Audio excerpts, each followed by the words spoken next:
কেমন আছো বন্ধুরা? চ্যাটার্জি পরিবারের আরেকটি নতুন ব্লগে তোমাদের সকলকে আবারও স্বাগত জানাই। তো আজকে একটা ছোট্ট ব্লগ নিয়ে আবারও চলে আসলাম।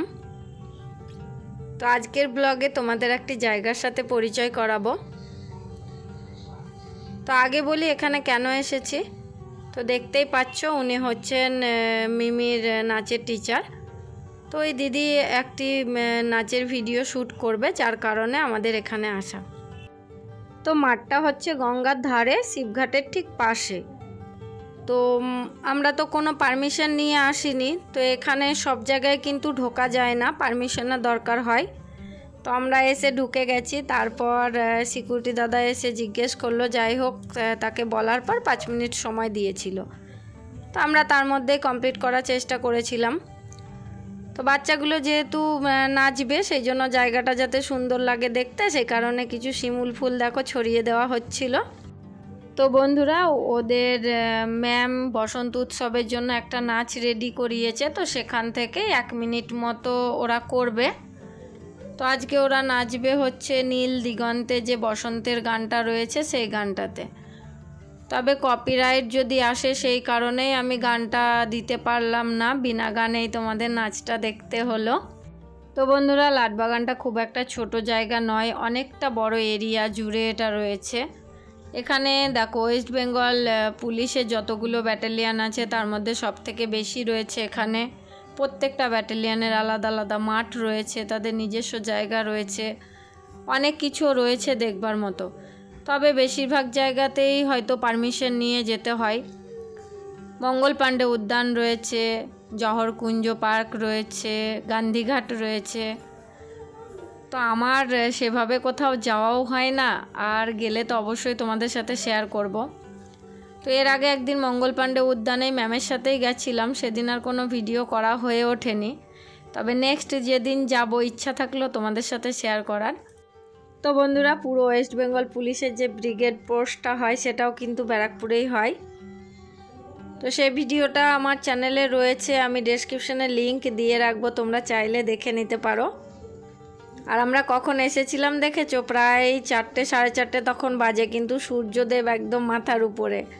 তো বন্ধুরা, শিবঘাটটা হচ্ছে একটি ছোট্ট জায়গা, যেখানে মা গঙ্গার ধারে একটি বটগাছের চারিদিক বাঁধিয়ে রয়েছে একটা ছোট্ট মন্দির, একটা ছোট্ট তুলসী মঞ্চ, আরেকটি বটগাছ, আর সবথেকে বড় যেটা রয়েছে সেটা হচ্ছে একটা শান্ত পরিবেশ। তো আমার মনে হয় প্রচণ্ড গরম পড়লে গঙ্গার ধারে এরকম একটি শান্ত পরিবেশে 2 মিনিট বসতে পারলে না যথেষ্ট ভালো লাগবে। তো যাই হোক, আমাদের কপালে সেটা জুটবে না। তো সব সময় ইচ্ছা হলেই তো আসা যায় না, এটা হচ্ছে আমার ঘর থেকে বেশ খানিকটা আসতে হয়। তো চলো, মোটামুটি আমাদের এদিকের কাজ কমপ্লিট, তোমাদের আরেকটি জায়গা দেখাবো। তা এখন চলে যাচ্ছে। আর এদিকটা পুরোটাই দেখতে পাচ্ছ একদম জঙ্গলে ঘেরা, মানে চারিদিকটা তো লাটবাগানে চারিদিকে গাছে পুরো ভর্তি। তবে আমফানের পর প্রচুর গাছ কাটা পড়ে বেশিরভাগ জায়গাটা ফাঁকা ফাঁকা হয়ে গেছে। আমফানের ঝড়ের সময় প্রচুর গাছ কাটা পড়েছিল। আর রং বেরঙের বাটারফ্লাইগুলোকে দেখতেই পাচ্ছ, সব পাখনা মিলে উড়ে বেড়াচ্ছে। তো ঘুরতে পেলে তো ওদের খুব আনন্দ, আর কিছু বলারই নেই। তা আমরা যে গেটটা দিয়ে এখন বেরো হচ্ছি, এটাই হচ্ছে শিবঘাটে যাওয়ার গেট। তো এখানেও কিন্তু সিকিউরিটি থাকে, এখানে সব জায়গাতেই সিকিউরিটি, সব যত গেট তোমরা দেখবে প্রত্যেকটা গেটেই কিন্তু সিকিউরিটি থাকে। তো বন্ধুরা, এখানে দেখতে পাচ্ছ আরেকটি মাঠ, চারিদিকটা ব্যারিকেড দিয়ে ঘেরা। আর এরকম মাঠ কিন্তু লাটবাগানে প্রচুর রয়েছে, আর বেশিরভাগ জায়গায় না শীতকালে ফুল লাগায়, তো দেখতে বেশ সুন্দর লাগে। তো এই মাঠে রয়েছে একটি স্ট্যাচু আর একটি সমাধি। তো স্ট্যাচুটি হচ্ছে লর্ড ক্যানিংয়ের, আর সমাধিটি হচ্ছে ওনার স্ত্রীর। তো আমি এদিকটায় কোনো দিন আসিনি, তো আজকে যেহেতু আসলাম, নিজে দেখলাম, তো ভাবলাম তোমাদের সাথে একটু শেয়ার করি। তো সাহেবদের লাটবাগান, তো সাহেবদের তো চিহ্ন থাকবেই, তাই না বলো?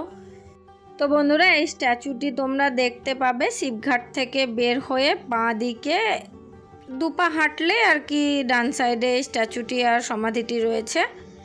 তো তারপর ওখান থেকে আমরা চলে এসেছিলাম এসএসএফের যে মানে চিলড্রেন পার্ক আছে ওখানে।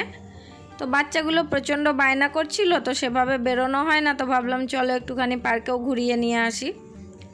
তো এই পার্কটিতে না শীতকালটা এত সুন্দর লাগে, মানে চারিদিকটা শুধু ফুল আর ফুল, আর কিছুই যেন নেই, শুধু ফুল। তো যাই হোক, আমার মেয়ে তো এই পার্কটাকে ফুলের পার্কই বলে। তো বন্ধুরা, মেন গেট যেটা রয়েছে, মেন গেট থেকে ঢুকেই কিছুটা আসার পর বাঁদিকে রয়েছে এই পার্কটি। আর এখন যেহেতু গরম পড়ে গেছে, ফুল কিন্তু সেভাবে নেই। তো গোলাপ বাগানে গোলাপগুলো রয়েছে। তো এরপরে যেদিন আসবো আমি অবশ্যই পার্কটা তোমাদের সাথে শেয়ার করার চেষ্টা করব, পুরো পার্কে কোথায় কি রয়েছে না রয়েছে। তো চলো, আজকের ভিডিও আমি এ পর্যন্তই রাখলাম। তো ভিডিও ভালো লাগলে একটা লাইক করে চ্যানেলটা অবশ্যই সাবস্ক্রাইব করে দিও। আর আটবাগানের কোনো জায়গা দেখার ইচ্ছা থাকলে অবশ্যই আমাকে জানিও, আমি চেষ্টা করব তোমাদের সাথে সেটা শেয়ার করার। তো সকলে ভালো থেকো, দেখা হচ্ছে পরের ব্লগে। আজকের মতো টাটা।